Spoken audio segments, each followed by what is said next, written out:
211 BC, a specter is haunting the Republic of Rome. Outside her walls, with an army poised to strike, is the man Romans fear and loathe above all, Hannibal, the great general of Carthage. Brilliant, brutal, sophisticated, he is Rome's worst nightmare. As if by magic, Hannibal has penetrated Rome's defenses. But the magic is actually Hannibal's strategic genius, and the use he makes of one of the world's greatest engineering corps. There's no doubt in my mind that Hannibal wasn't one of the greatest generals in history.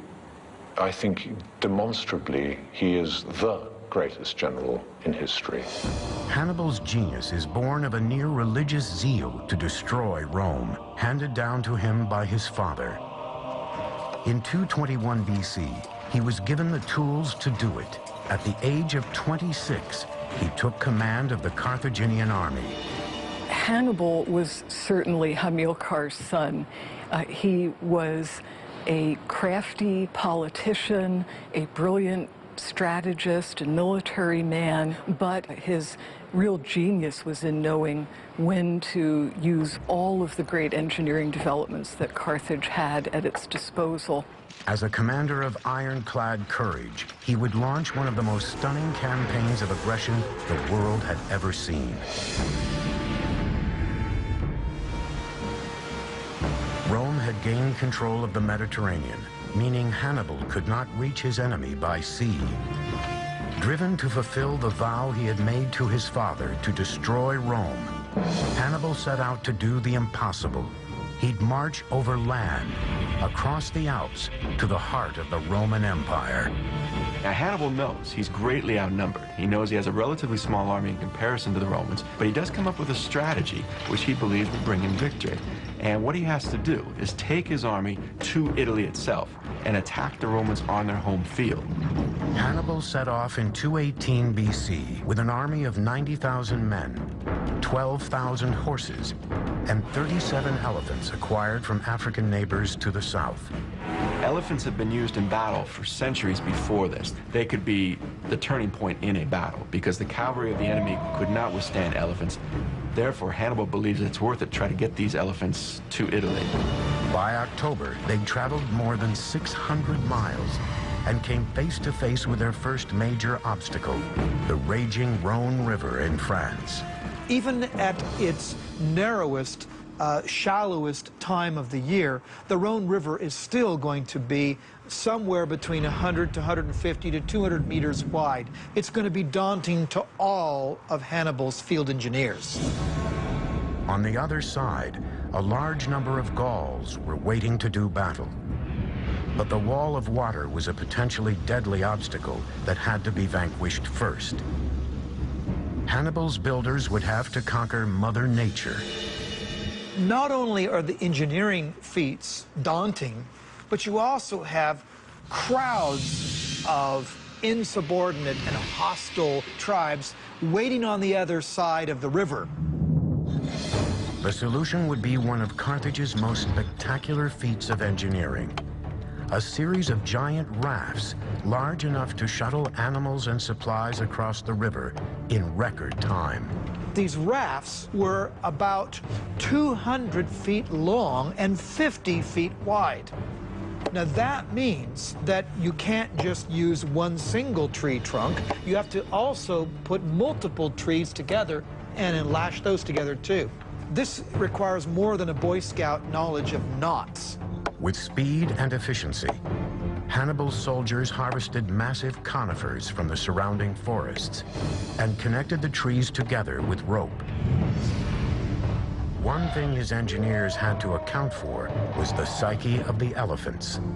So once the logs were bound together, the barges were piled high with a layer of sticks and a layer of earth so that the elephants would think they were on solid ground. When all was ready, Hannibal gave the signal to release the barges. The Gauls, startled by his boldness, were mystified when they saw the Carthaginian general leading his troops, cavalry, and elephants en masse across the turbulent Rhone. When he arrived at the river's opposite bank, the Gauls broke in panic and fled without striking a blow. The entire operation took a little more than 9 days. I think the crossing of the Rhone in such a short space of time, using rudimentary equipment, is one of the great achievements of military history. And people slightly forget the small engineering miracles that made all this possible. Hannibal and his army continued on and made their way to the foot of the Alps. With winter looming, the troops were starving and exhausted. As they ascended, they confronted another seemingly impossible obstacle: giant boulders. Hannibal's engineers devise a plan that would allow the troops not just to go over, but through. The stratagem of crossing the Alps certainly shocked the people of Italy. No one expected an army with elephants to make it across. And although the Alps may have seemed in places impassable, this idea of breaking up the mountains themselves to create a pathway to get your pachyderms across was a brilliant idea. Now, how did Hannibal get his men, not to mention all those elephants, up, over, around, or through these giant boulders? Well, according to the Roman historian Livy, he came up with an ingenious plan along with his engineers that would literally move mountains. They cut big crevices through these boulders, and then they got wood from the surrounding forest. They'd wrap these boulders in the wood, and when the wind was right, they'd torch the wood. The rocks would heat up, and just when they were hot enough, they'd pour boiling vinegar into the crevices, which would shatter or melt the rocks such that his men could break them apart with iron implements. Now, what was Hannibal doing up in the Alps with all this vinegar? Well, if this is true, and we like to think it was, otherwise how did he get across the Alps? It speaks volumes to the genius of this brilliant general. I'll tell you one thing, after navigating the snow of the Alps, the sight of the plains of northern Italy must have been very, very welcome. On August 2nd, 216 BC, near Cannae in southern Italy, Hannibal faced off against Roman forces under the command of Terentius Varro in a decisive conflict that would seal the fate of these two empires. As dawn breaks, Hannibal draws up a force of 50,000 men, newly strengthened with the help of hired mercenaries, against Varro's nearly 90,000 Romans. Varro decided to try and crush his opponent, sending a massive force to attack Hannibal's center. This would prove to be a fatal mistake. Anticipating Varro's strategy, Hannibal orders his cavalry to circumvent the Roman ranks from the rear. Hannibal had certainly done his homework in studying the psychology of his opponents, and he was able to trick them into his center, and then his forces could engulf them. Completely surrounded, the Romans were slaughtered where they stood. Only 3,500 Romans managed to escape. 10,000 were taken prisoner, and 70,000 were left dead on the battlefield. At the Battle of Cannae, the single greatest defeat ever inflicted on a Roman army throughout its entire history. And of course, we have to go to World War I to find a scale of slaughter as big. Cannae was a masterpiece of military strategy, but Hannibal was unable to capitalize on his string of victories.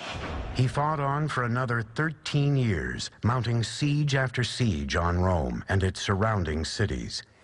But ultimate victory remained elusive. He could defeat them in the field, but he lacked the proper weapons to take on the Roman capital. In 204 BC, Rome went on the offensive and launched an attack on Carthage. Hannibal finally returned home to muster its defense. In 204 BC, Scipio Africanus, who had already beaten the Carthaginians in Spain, convinced Rome to let him go around Hannibal altogether and attack Carthage directly. Hannibal was recalled to his city to defend it. Now, these two heavyweights met and spoke. We have no idea what they said to one another. It's lost to history. In 202 BC, they met again at the Battle of Zama. And Hannibal was defeated, and he was forced to surrender to an enemy that he'd spent his entire life trying to destroy. He would not fulfill his father's wishes. He was exiled from Carthage, and years later, near present-day Turkey, he committed suicide. Carthage's defeat at the end of the Second Punic War forces the empire to submit yet again to Roman terms.